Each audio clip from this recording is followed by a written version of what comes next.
Hi எல்லோரும் எப்படி இருக்கீங்க? எல்லாம் நல்லா இருப்பீங்கன்னு நினைக்கிறேன். இன்றைக்கி என்ன பார்க்க போகிறீங்க? இன்றைக்கி செவ்வாய்க்கிழமை காலையில் எடுத்த வீடியோ தான் பார்க்க போகிறீங்க. இன்றைக்கி செவ்வாய்க்கிழமைங்கிறதுனால காலையில் கொஞ்சம் தேங்காய் சாப்பாடு கிளறிட்டு அதுக்கப்புறம் பீட்ரூட் சட்னி வச்சுக்கலாம் அப்படின்னு சொல்லிட்டு பீட்ரூட் சட்னிக்கு தேவையானதெல்லாம் ரெடி பண்ண ஆரம்பிச்சிட்டேன். எப்பயும் போல் தான் எண்ணெய் விட்டு உளுந்து பருப்பு, கடலப்பருப்பு இதெல்லாம் போட்டு மல்லி கொஞ்சம் போட்டு வெங்காயம், பெரிய வெங்காயம் போல் சின்ன வெங்காயம் போட்டால் இன்னும் டேஸ்ட் நல்லாயிருக்கும். சின்ன வெங்காயம் இல்லைன்னு சொல்லிட்டு பெரிய வெங்காயமே போட்டுட்டேன்.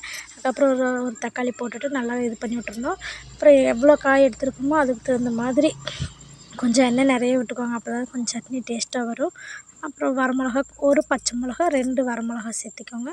அதுக்கப்புறம் கொஞ்சம் புளி போட்டுட்டு நல்லா பிரட்டி விட்டுட்டு இதில் மெயினாக அந்த பீட்ரூட் வந்து நல்லா எண்ணெயிலே சுருண்டு வதங்கணும். அப்போ தான் எப்போயுமே சட்னி டேஸ்ட்டாக இருக்கும். இதுதான் இன்றைக்கி நம்ம வீட்டில் லஞ்ச். அவங்களுக்கு அப்புறம் டிஃபன் பாக்ஸில் போட்டு எல்லாம் பேக் பண்ணி கொடுக்க ஆரம்பிச்சிட்டேன்.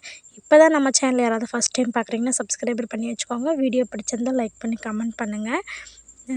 இதே மாதிரி தொடர்ந்து சப்போர்ட் கொடுங்க. ரொம்ப நன்றி எல்லாருக்குமே. அதுக்கப்புறம் அவங்க டிஃபனுக்கு எல்லாருமே போட்டு பேக் பண்ணி கொடுக்க ஆரம்பிச்சிட்டேன். அப்புறம் எப்பயும் போல தான் எல்லா வேலையும் வீட்டில் இருக்கிற எல்லா வேலையுமே முடிச்சுட்டு கொஞ்சம் நேரம் சாய்ஸ்ரீ கூட விளையாண்டுட்டு அவளே கொண்டு போய் பால்வாடி கூட்டிகிட்டு வந்தாச்சு. அதுக்கப்புறம் நைட் இன்றைக்கி வந்து சிம்பிளாக சுரக்காய் தான் வதக்கியிருந்தோம். இதுதான் இன்றைக்கான வீடியோ.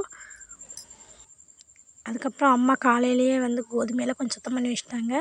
இது 10 கிலோ, இது 15 கிலோ பக்கம் இருக்குங்க. பாவம் காலையில் அம்மாவை உட்கார வச்சு சுத்தம் பண்ணி கொடுங்க அப்படின்னு சொல்லிட்டு அதுக்கப்புறம் அதையும் எல்லாமே வெயிலில் போயிட்டு காய வச்சுருந்தேன்னா சரி எல்லாத்தையுமே எடுத்து உணர்த்தி வச்சுட்டு 2 கட்டில் போட்டு காய வச்சுருந்தேங்க. ஏன்னா நிறைய இருந்ததா சரின்னு சொல்லி நல்லாவே வெயில் நல்லா காஞ்சிருச்சு. ஏன்னா அடிக்கிற வெயில் அந்த மாதிரி இருக்கு இல்லையா? அதுக்கு தான் அப்புறம் சாய்ஸ்ரீ சாயந்தரமாக பால் வாங்க போய் கிளம்பி விட்டுட்டு அங்கே போயிட்டு வரலாம் அப்படின்னு சொல்லிட்டு பால் வாங்க கிளம்பியாச்சு. அப்போ ஒரே சேட்டை.